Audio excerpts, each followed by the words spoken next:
Shortcuts are known to save you time. And in the case of zooming in and out, using shortcuts can be especially helpful. To quickly zoom in on this text, I press Ctrl 4. And to zoom out, I press Ctrl 0. If I go to View, Zoom, we see the shortcuts that I gave to different zoom percentages.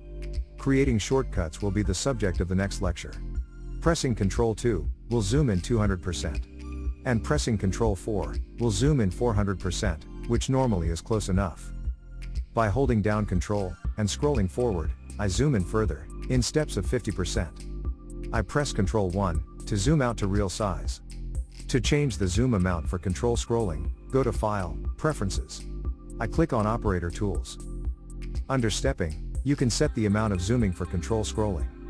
I have set stepping to 50% steps, but you can change this here.